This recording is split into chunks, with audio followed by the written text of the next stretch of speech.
సందర్భంగా మనం పండుగలాగా దేవుని సన్నిధిలో మనం ఏర్పాటు చేసుకున్నాం. ఈ బిడ్డలిద్దరికి కూడా దేవునికి అర్పిస్తూ బిడ్డల భవిష్యత్తు నిండుగా మెండుగా దీవించి కాచి కాపాడి మంచి భవిష్యత్తు దయచేయమని వేడుతున్నాం. దేవునికి స్తోత్రం.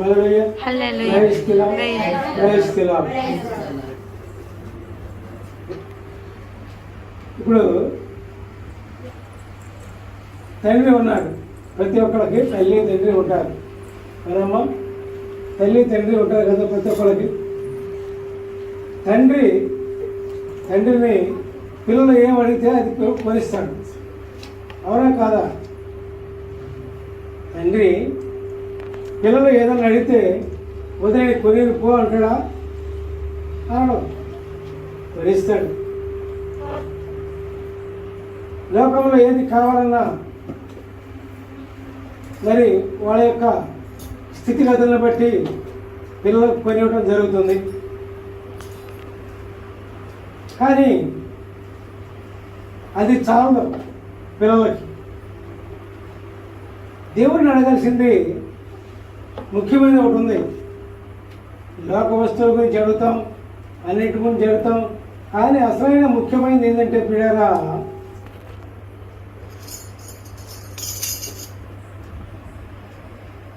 లోక 11వ అధ్యాయము 11-13 వచనాల్లో, మీలో తండ్రి అయిన వాడు తన కుమారుడు చేప అడిగితే చేపకు ప్రతిగా రాము ఇచ్చునా? గుడ్డు అడిగితే తేలు ఇచ్చునా? కాబట్టి మీరు చెడ్డవారయుడి మీ పిల్లలకు మంచి ఈవులను నెరిగి ఉండగా పరలోకమందున తండ్రి తన్ను అడుగువారికి ఎంతో నిశ్చయముగా పరిశుద్ధాత్మను అనుగ్రహించను. Hallelujah, praise the Lord, praise the Lord. మన తండ్రి అయిన దేవుణ్ణి ఏం అడగాలి మనం? ఆయన ఏం చెప్తున్నారు? ఆయన పరిశుద్ధాత్మను అడగాలి. పరిశుద్ధ ఆత్మ దేవుడే ఇచ్చేది. మానవులు ఎవడో కూడా పరిశుద్ధాత్మను ఇవ్వలేరు. దేవుడు అడగమంటూ ఉన్నారు. పరిశుద్ధాత్మ ఎవడు ప్రభా అని అడగగానే ఆయన కొన్ని సమయం చూసి ఆయన ఇవ్వడానికి సిద్ధంగా ఉన్నాడు. ఇట్లాగే ఏరియా గురించి కూడా మన చర్చిలో విన్నాం మనం చాలాసార్లు. ఎట్లాగంటే ఏరియా శిష్యుడు ఎవరు? ఎలీషా. ఏరియా మంచి ప్రవక్త, దేవుని చేత ఎన్నుకోబడ్డవాడు. అయినప్పుడు ఏరియా కాలం అయిపోతుంది. దేవుడు అతన్ని చనిపోకుండా తీసుకెళ్ళిపోతాడు. ఆ సమయం దగ్గరికి వచ్చింది. అటువంటిప్పుడు ఏరియా అంటాడు కదా తన శిష్యుడైనటువంటి ఎలీషాతో, నేను వెళ్ళిపోతున్నాను, నీకేం కావాలో కోరుకోమంటాడు. ఏం కావాలో కోరుకోమన్నప్పుడు ఏమడిగాడు తెలుసా? ఈ లోకంలో సంబంధించిన ఏమి అడగలా. ధనం కావాలి, ఇల్లు కావాలి, డాబాలు కావాలి, మిద్దెలు కావాలి, మేళ్ళ కావాలని అడగలా. ఏమడిగాడు? నీకున్న ఆత్మలో నీ యొక్క ఆత్మ కన్నా 2 అంతల ఆత్మ నాకు ప్రసాదించండి అన్నాడు. మరి ఆత్మ ఇచ్చేది మనుషులు కాదు, దేవుడు. అందుకని నువ్వు అడిగినది చాలా కష్టతరంగా ఉన్నదే అని అన్నాడు ఏలియా. అప్పుడు ఒక గుర్తు చెప్పాడు. ఏలియా మీద ఒక దుప్పటి ఉంటుంది. నేను ఆరోహణ వెళ్ళిపోయేటప్పుడు ఆ దుప్పటి కానీ నేను కానీ నీకు కనిపించిన ఎడల నువ్వు అడిగింది నీకు దక్కుతుంది అన్నాడు. నేను వెళ్ళిపోయేటప్పుడు నేను నీకు కనపడానుకో, నువ్వు అడిగింది నాకు దక్కుతుంది అన్నాడు ఏలియా. అప్పుడు రథాలు రానే వచ్చినాయి. రథం మీద కూర్చున్నాడు ఏలియా. వెళ్ళిపోతామన్నాడు. అప్పుడు ఎలీషా చూశాడు, అయ్యా దేవా,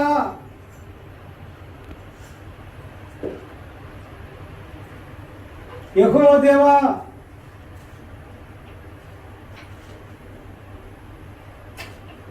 అని కేకలు వేస్తూ ఉన్నాడు.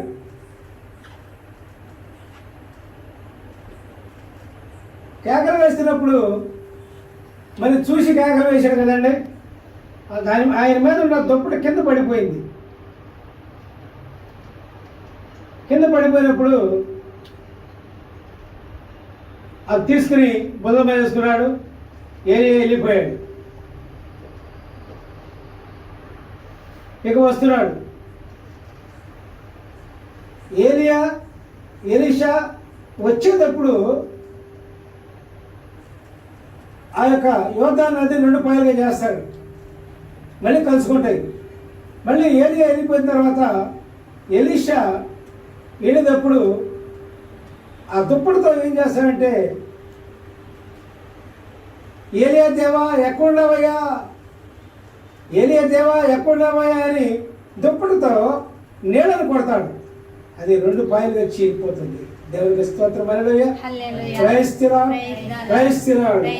అప్పుడు జనమందరూ కూడా ఎదురే ఉంటారు కదా, అందరూ కూడా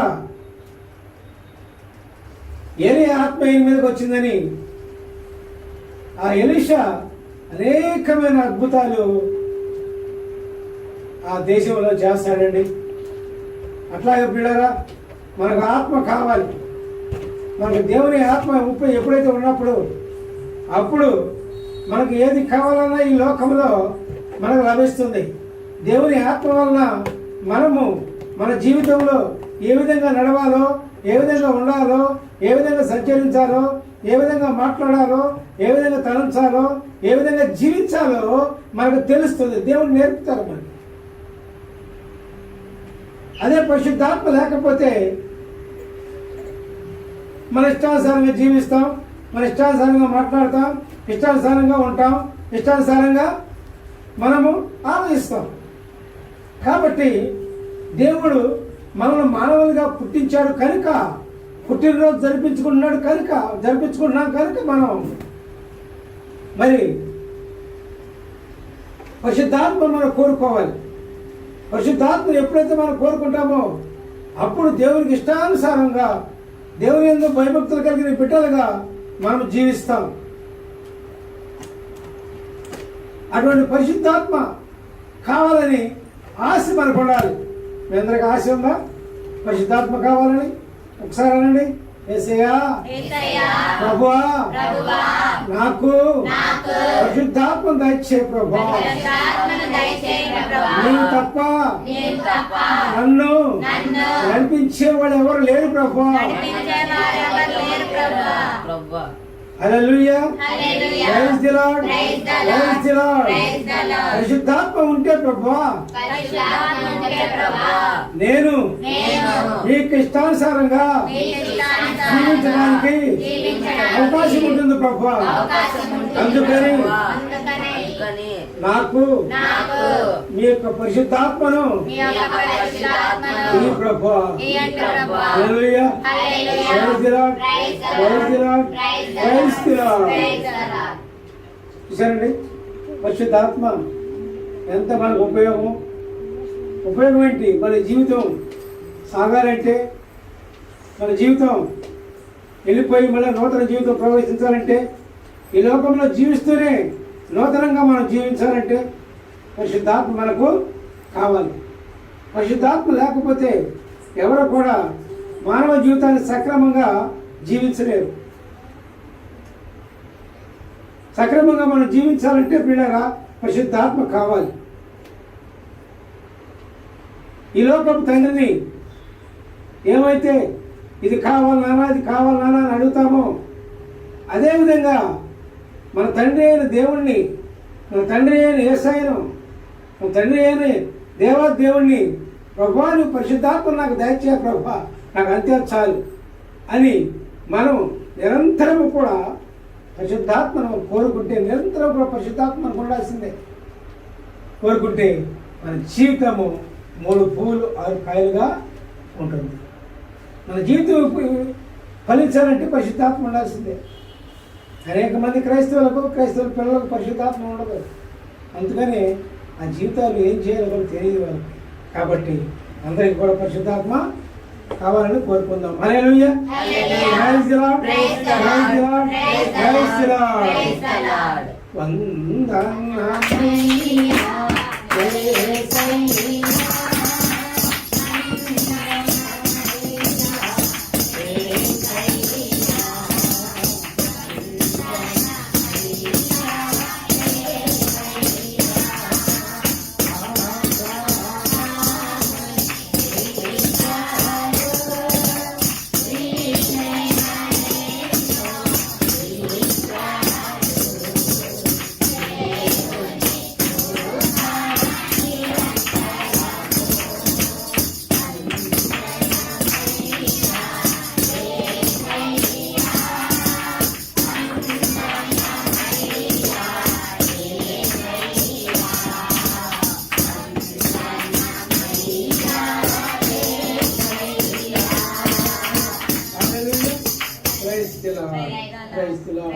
యేసయ్యా.